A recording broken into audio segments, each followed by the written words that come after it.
estar seguros de que es así. Los cambios que cada uno ha experimentado en este espacio de vida, en estas últimas décadas, han sido sin lugar a duda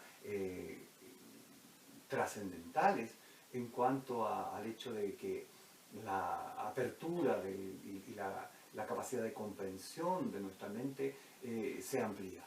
¿Mm? Y entonces, Vajra me comenta nuestro enfoque en nuestras conversaciones es en ese sentido. ¿Cómo proyectar esta organización, esta naciente, esta estructura, cómo transmitir estos conocimientos en el tiempo?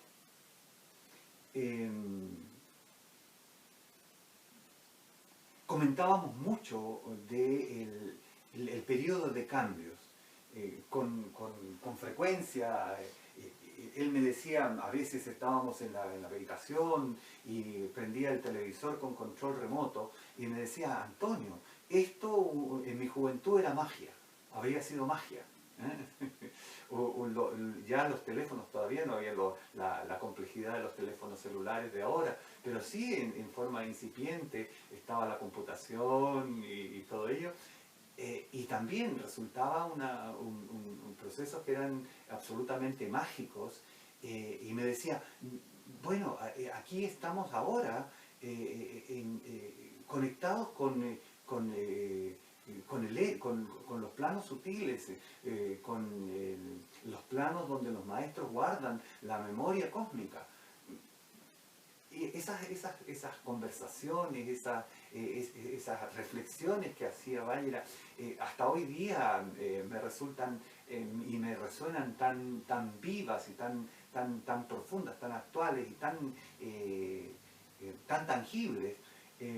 Como por ejemplo, la última tecnología es que a través de un computador uno guarda un archivo, guarda imágenes, guarda textos, guarda libros. Y la pregunta es, ¿y dónde están guardados esos archivos? ¿Dónde están guardados los libros? Ah, está ahí, tienes que subir y tienes que bajar la información. ¿Bajarla de dónde? de otro plano, de otra dimensión, de otro nivel en el cual eso sigue grabado. Y lo último es, ¿sabes qué?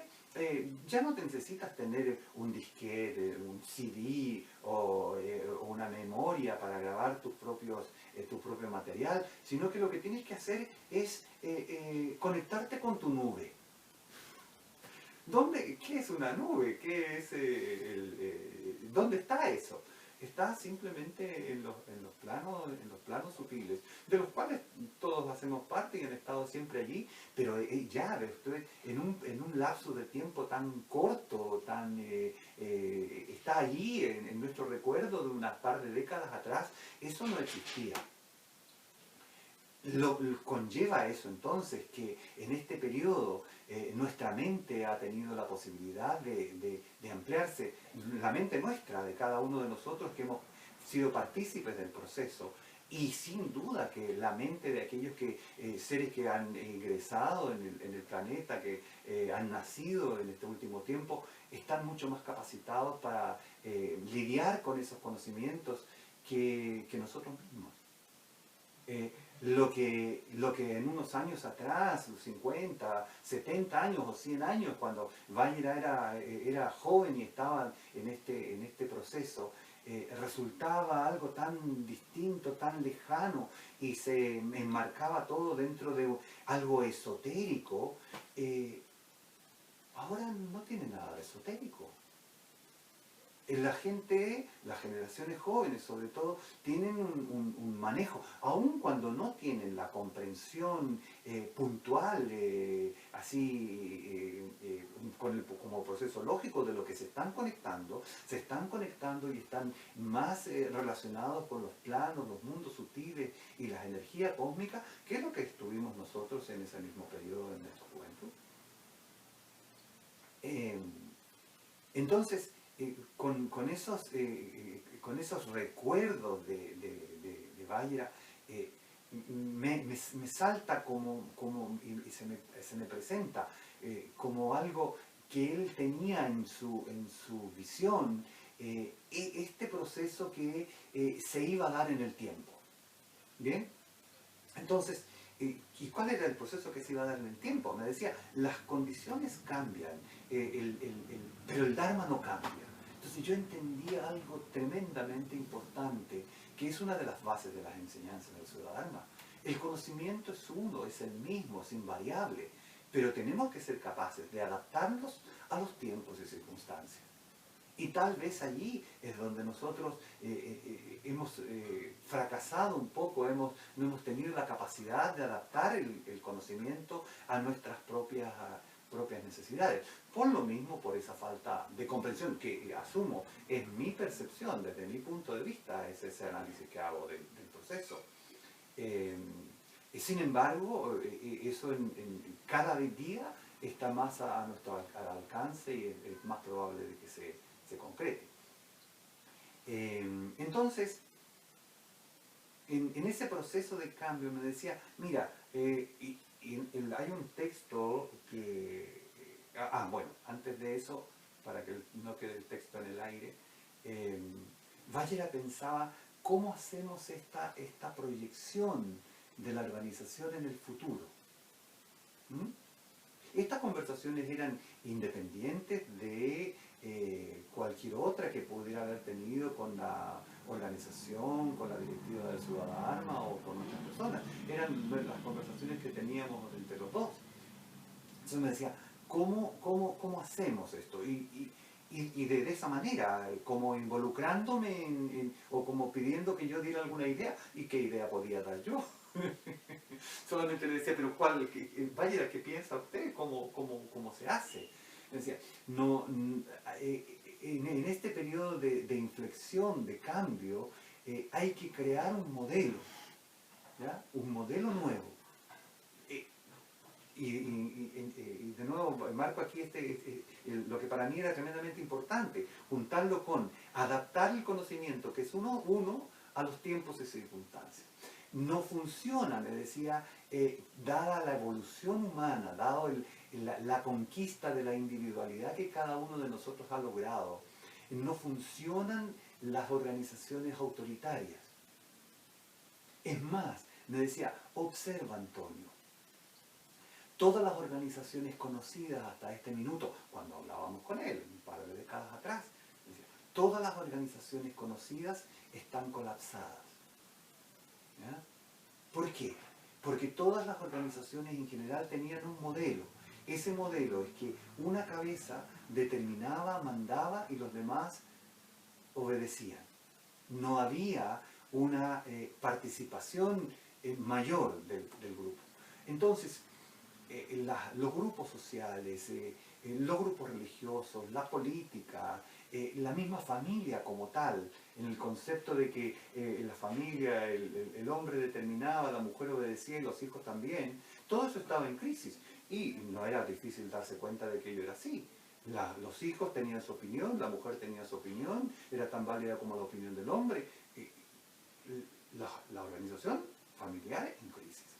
La política también, ya no se le creía a los políticos, sino que la gente exigía un cumplimiento de algún postulado, alguna promesa o algún compromiso que se hubiera adquirido.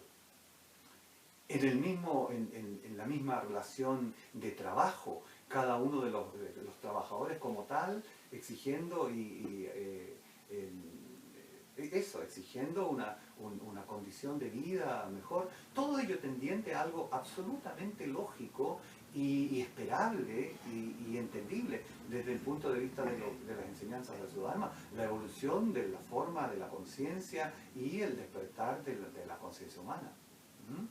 Pero ¿a dónde nos lleva eso entonces?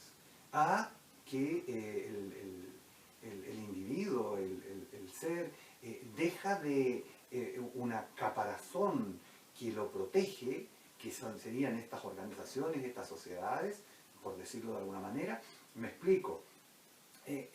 Cuando la familia tenía esa estructura antigua, la persona tenía un cierto respaldo por pertenecer a tal familia, por tener un u otro apellido, ¿ya?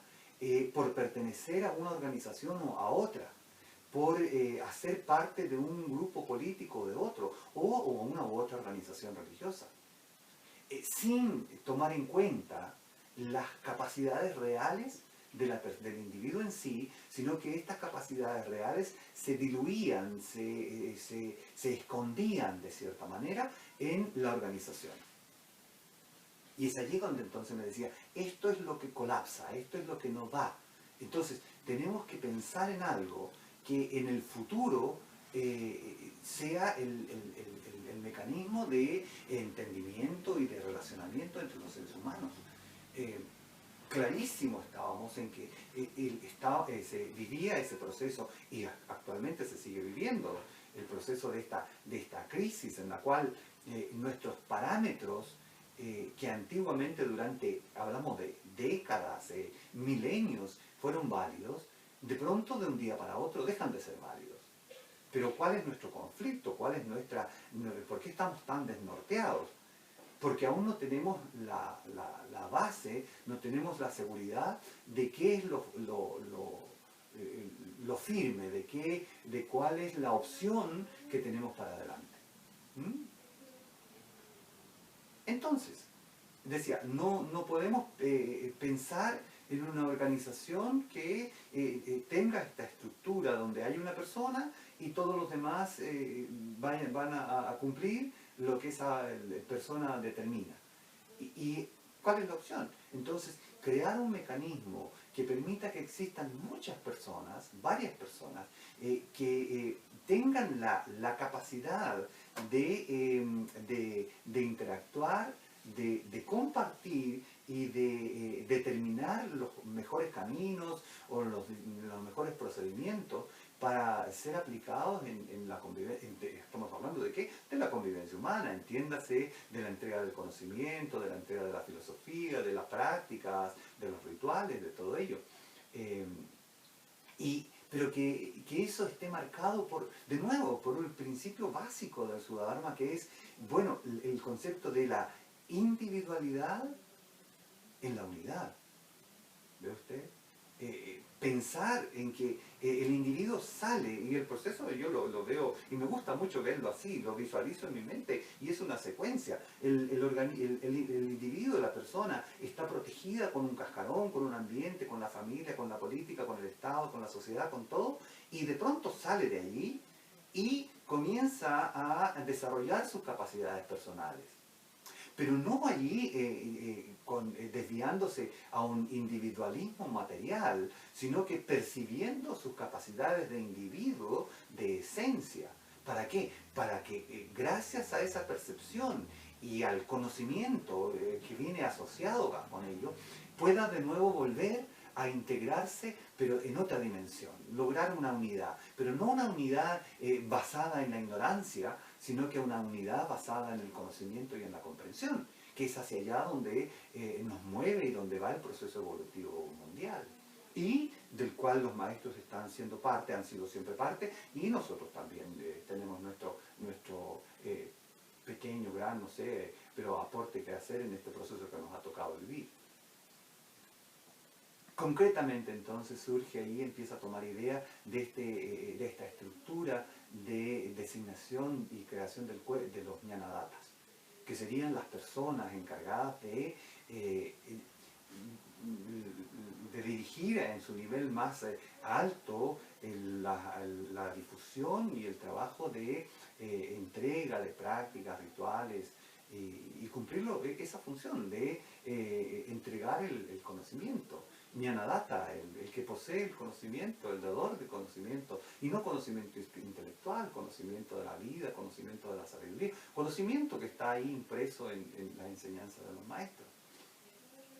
Entonces, desde allí ya